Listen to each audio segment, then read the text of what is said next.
Wekundu wa Msimbazi Simba wakiendelea na maandalizi ya mchezo wa fainali dhidi ya RS Berkane. Wao wameuita mchezo wa kukabidhiwa kombe au mchezo wa ubingwa wa Afrika. Leo wamefanya press kupitia kile kilichokuwa kikiendelea kuhusiana na venue au uwanja utakaotumika kwa ajili ya mchezo wa fainali.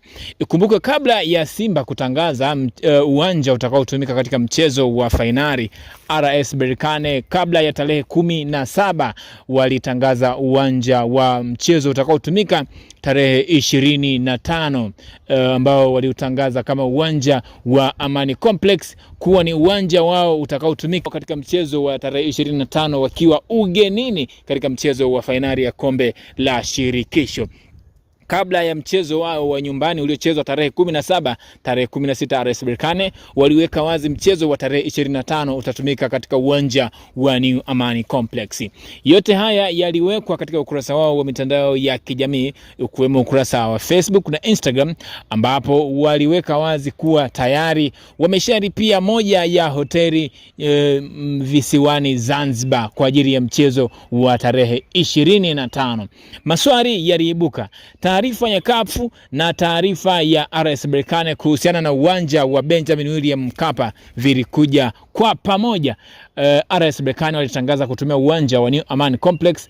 CAF nao walipendekeza uwanja wa New Aman Complex kutumika katika mchezo wa tarehe 25. Ikiwa ni taarifa zote mbili zimetoka kwa wakati mmoja, Simba zilichelewa kuwafikia kwa mujibu wa duru zilizosambaa mpaka sasa.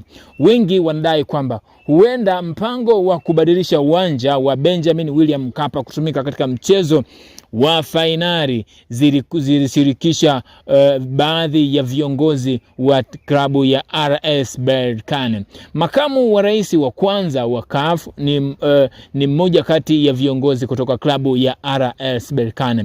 Pia ni mjumbe wa bodi ya ligi, ni mjumbe wa bodi ya shirikisho la mpira wa miguu duniani, yani FIFA. Kwa hiyo ana wadhifa mkubwa. Huenda wadau wanasema akawa amehusika katika upangaji wa venue ya mchezo wa tarehe 25.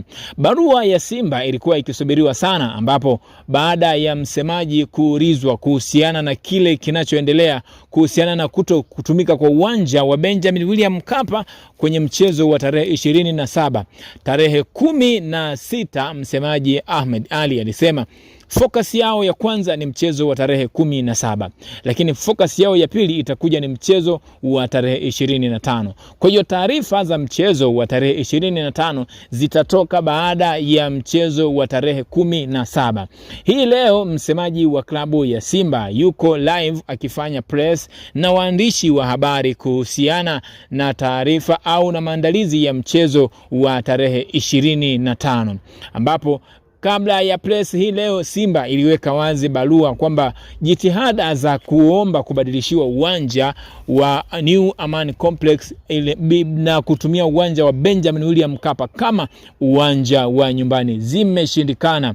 Hivyo wanaomba wa mashabiki wa Simba, wapenzi na wadau wa Simba kuhudhuria katika uwanja wa New Aman Complex ambao utatumika kama uwanja wa nyumbani katika mchezo wa fainali.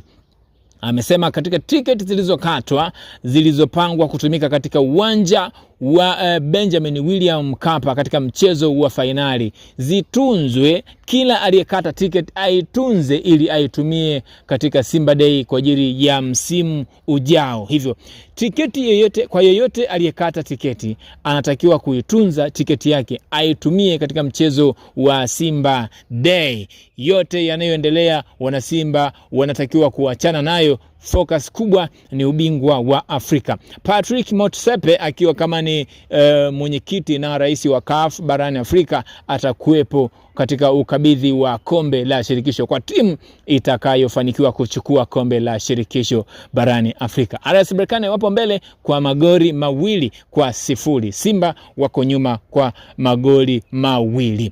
Mimi ni Flow Nivutus na hii ni Flow Updates. Je, unaona nini mbele ya mchezo wa fainali wa New Aman Complex ambao utachezwa kati ya Simba dhidi ya RS Berkane katika mashindano ya kombe la shirikisho barani Afrika CAF, ambapo kabla ya mchezo RS RS Berkane, Simba walitumia uwanja wa New Amaan Complex katika mchezo dhidi ya Stellenbosch ya Afrika Kusini katika hatua ya nusu fainali na kushinda kwa goli 1-0. Nini kitaenda kutokea katika mchezo wa Jumapili tarehe 25? Wote tutaenda kushuhudia pale New Amaan Complex. Mike Junior kutoka Ghana atakuwepo. Flow Updates nao watakuwepo, na wewe utakuwepo.